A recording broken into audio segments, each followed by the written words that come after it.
is Leanna Babb, Spring Arbor University, Class Nursing 321, with my presentation, RN Licensure, Get It, Keep It, Use It.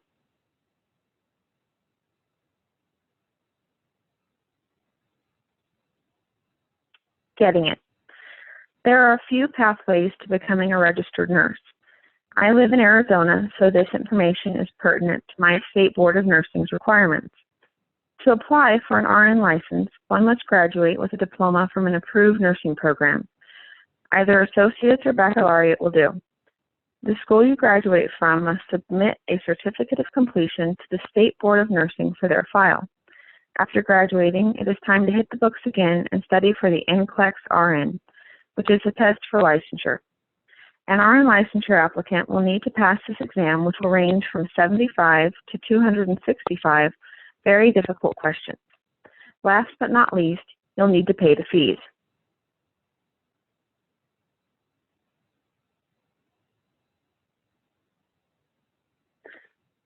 Arizona does not currently have a program that allows a seamless transition from medical military personnel into the civilian world as an RN.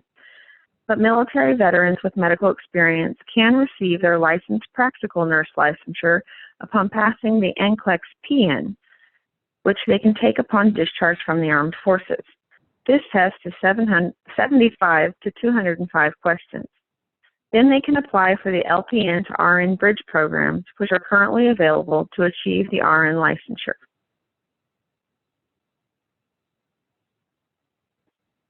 Keeping it. At application time, any felony that has been charged or convicted must be disclosed. The non-disclosure in itself is grounds for denial or revocation of the license.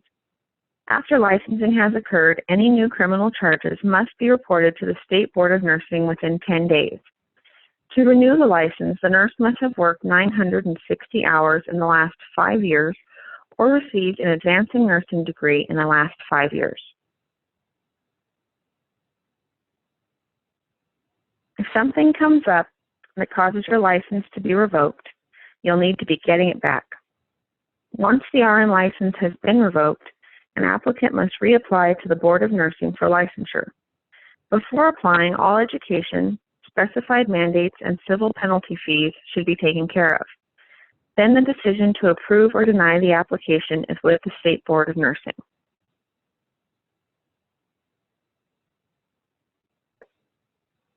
The following are the reportable offenses and those that can put restrictions on licenses, including where or who a registered nurse can work with. Assault includes domestic violence and intent to harm another person, even if no injury occurs. Theft, fraud, which includes identity theft and welfare fraud. Abuse, neglect, or exploitation of a child or vulnerable adult. Sexual offenses, including rape, sexual harassment, and indecent exposure. Drug and alcohol offenses, which includes DUI and public intoxication. Arson, and animal abuse and cruelty. Return to work agreement. When a restriction to whom or where a nurse can work has been placed on the license, the nurse must comply with the restriction for a 12-month period. Upon completion of this time, education, and payment of civil fees that were charged, the nurse can petition the State Board of Nursing to have the restriction removed.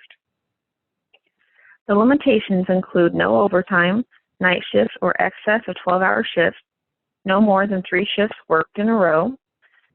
The nurse must have direct supervision and have no access to controlled substances. Using it. States that issue a single resident state license will require that a traveling nurse apply for and receive licensure in each state they want to work in. This will require more money out of pocket of the nurse and more stress managing various state license requirements and paperwork. The states which issue multi-state licensure because they are part of the compact agreement provide the nurse with the ability to travel and work in 25 different states without any additional licensure or fees. For reference, the 25 states in dark blue are currently participating in the compact agreement.